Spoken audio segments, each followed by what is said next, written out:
Please welcome Representative Liz Cheney. Good morning, Congresswoman. Hey, Al. Good morning. Good morning. Good morning. How are you? I'm good. Thank you for joining us this morning. We appreciate that very much. And let's get right to it this morning. Here you are, center stage in the national political scene. I want to ask you, when you did the vote to impeach the president, did you anticipate where you would be today?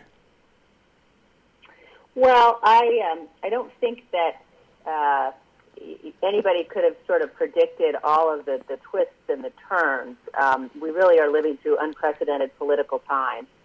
But I also knew that the vote to impeach was the right vote, was the only vote that was consistent, in my view, with the oath that I took. And certainly when you are in a situation like that and you do what you know is right, you're willing to accept the consequences that come with that. And I think that we're living through a time that is really, in a lot of ways, a perilous one. And I think it's important for everybody, especially those of us who are elected officials, to stand up and do what's right and talk about that, and be willing to come home and talk to our voters and our constituents about these issues and my view of the situation. When you made the vote, Congresswoman, it was obvious the outcome before you cast that vote. You could have ducked that vote, saved yourself all kinds of anguish, all kinds of controversy, probably saved your leadership position. You could have ducked that vote because it didn't matter in the end. Why didn't you? Because it would not have been the right thing to do. You know, I partly, a large part of this, I'm sure, is having grown up with the parents I grew up with, having the love of and the respect for our history as a nation, just the absolute fidelity to the Constitution. And, as a student of history and as somebody who has worked overseas in countries that are run by authoritarian governments, I understood the seriousness and the danger of what happened on January 6th, both to have former President Trump provoke the attack on the Capitol, and then while the attack was underway and people were pleading with him to send help, pleading with him to stand up and tell people who were there to stop, and he refused to do that. And in my view, there's no way you can look at that sequence of events and not find that to be an impeachable offense. If those aren't impeachable offenses, I'm not sure what would be. And so I spent a lot of time looking at the Constitution, the debates around the Constitution, at the Federalist Papers, understanding what impeachment meant and what it the framers intended, and there was just no other conclusion but that this was an impeachable offense. Since that vote, a lot of things have happened, including the loss of your leadership position there in the House. Have you had any second thoughts? Have you had any regrets? Not for a second. I think that as a nation, there are moments when, frankly, the continued functioning of our democratic process depends upon those of us who serve and those of us who take the oath. And, it became clear over the course of the last couple of months that staying in my leadership position was going to require me to be silent and to be complicit in what former President Trump continues to do, which is to lie about the election. He's betrayed people. He's convinced good people that the election was stolen when it wasn't. And he is using the same words that he knows caused the violence on January 6th. It's a really dangerous moment. He's trying to undermine our democracy, and the same things that he is saying about our system, they're the same things that the Chinese Communist Party says about our system. That democracy has failed, that it doesn't work, that's a system that you can't count on. And so I was simply, unwilling to do that, unwilling to perpetuate those lies. I think that for us as a party, we have to be able to win in 22 and 24. We've got to be able to stop the dangerous policies coming from the Biden administration, but we can't do that if we embrace the big lie. We have to embrace the Constitution, and we've got to remind people why we're Republicans, remind people of the policies and the substance we stand for. Historians and political scientists in the state of Wyoming are saying that no one from Wyoming has ever been in the position you are today. That is not to say following policy, but establishing party policy. Where does it go from here? Well, I think it's a hugely important set of issues that are going to be at the very center of the campaign in Wyoming over the course of the next 18 months as I run for re-election.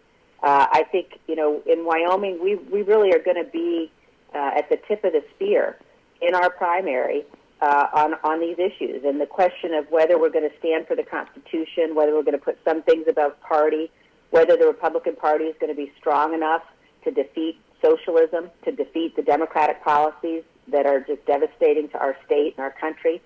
And the voters of Wyoming are going to get to decide that in this upcoming election. And I think it's a historic thing. I'm not sure that anything that has been sort of this serious, this level of sort of gravity has been at issue in a congressional race in as long as I can remember. But I am really committed to continuing to work with folks all across the state, talk to people, talk about my vote, my views, and also the danger we're facing. And have been really heartened and inspired by the support by the people who understand this is really high stakes, our primary, and the people who are willing to get out and fight for our state and for our country.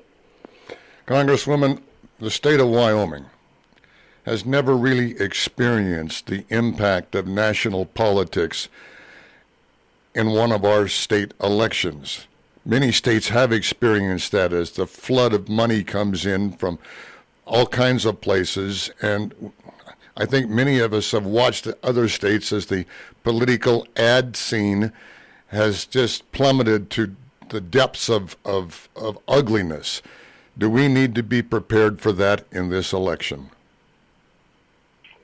I think that you have to anticipate that may well happen. But I also think another really important issue and message in my House race is going to be the importance of civility and the importance of there is nobody who will fight harder than I will for our values, for what we believe in, for the policies that make sense for us in Wyoming, for the defense of our constitutional rights. Nobody will fight harder for those things. But our politics has gotten so poisonous and vitriolic, and I think it's really important for us to incentivize across the board, elected officials who are going to argue on substance and policy, fight for the principles, but who don't think of our political opponents as our enemies. I think the country is really badly served when we get into that level of just toxic debate. And I think, one of the things that has always characterized Wyoming, because everybody knows everybody else, we know we can have disagreements, but we, at the end of the day, we are all Americans. And I think we really need to remember that as we go into this election cycle particularly.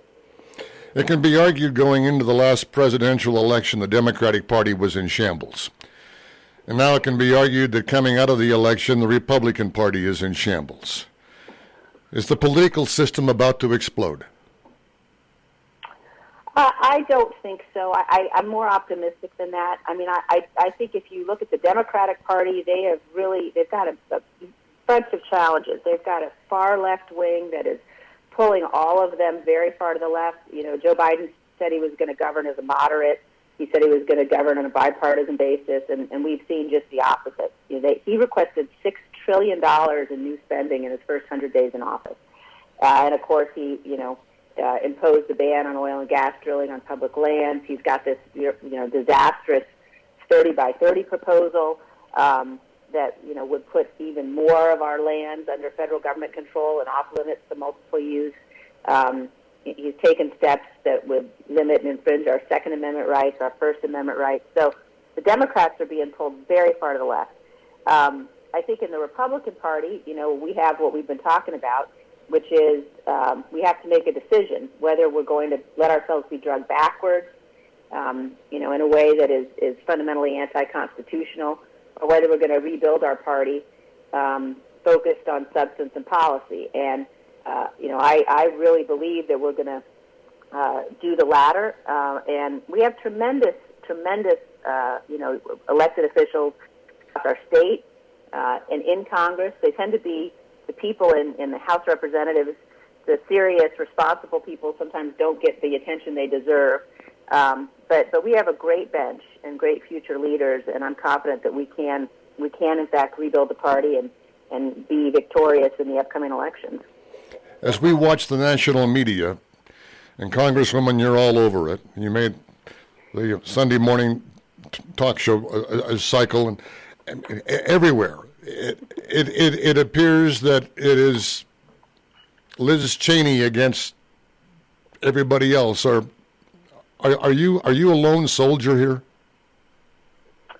No, I'm not. I think there are many, and I know there are millions of people around the country. I've heard from more of them than I can count, both around the state and around the country in the last several months. People expressing support and gratitude that we are going to try to take the party in the direction of substance and policy. I also know that in the House, a number of my colleagues share my views. A number of them have been public about that. We are at a moment, and it's true. Before the impeachment vote, I had members of Congress tell me privately that they thought that the president should be impeached, but they were afraid they might put their families at risk from a security perspective if they voted to impeach him. That's part of the perilous nature of this moment we're in. So I'm definitely not alone. But I also, one of the things that I learned from my parents, and that certainly is a value that Wyoming stands for, is having the courage of your convictions. And when you're right, you have to stand up and do what's right, and stand for your principles. And being right sometimes means that you're the loudest voice out there if you're standing on principle, but it's really important. And as I said, I know there are many people around the country and the state who share this view and who are willing to fight for it. The Republican leader in the House, Kevin McCarthy, has recently said, on one hand, he doesn't think there's anybody in the land that doubts the validity of the election, which seems to be different than what he used to say. And he's now come out against the commission, the proposed commission to look into the events of January 6th. Your reaction? Well, I think, clearly we see on a daily basis former President Trump continues to challenge the validity of the election. With respect to the commission, we're going to be voting on that later today. I believe it is very important. I think if you go back to, after the Pearl Harbor attack, after the Kennedy assassination, after 9/11, our nation always forms bipartisan commissions that can look at what happened in a way that is above politics. I mean, maybe it should even be called a nonpartisan commission, because politics should have nothing to do with the nation trying to get to the bottom of a crisis and making sure it doesn't happen again. And I think that's very important. I think Leader McCarthy has clearly got a conflict when it comes to this commission. He has said publicly that he, was on the phone with President Trump while the attack was happening. And I think that, he has information that the commission is going to be very interested in receiving. And I think that, when he continues to say he opposes the commission, people are asking, including people inside the Republican conference, why? Why is he opposing this? I think part of it is President Trump doesn't want the commission for the same reason. And I think that, we have an obligation to support this commission. It will pass. There'll be, the sufficient Democratic vote for it to pass, but I think it's very important for the Republicans, for us to support this too. The Democrats essentially agreed to all of the requests that the Republicans made in negotiating this bill. So it's a bipartisan bill, it's a good bill. I hope it'll pass the House with a good bipartisan majority, and I hope it will also pass the Senate. All right. You promised me 15 minutes. I'm going to acknowledge that and to say I've had my 15 minutes. Thank you for joining us this morning. I appreciate your time in a very busy schedule. Well, always wonderful to be with you, and I'll look forward to seeing you in person in the next couple of weeks. So thanks so much for the time, Al.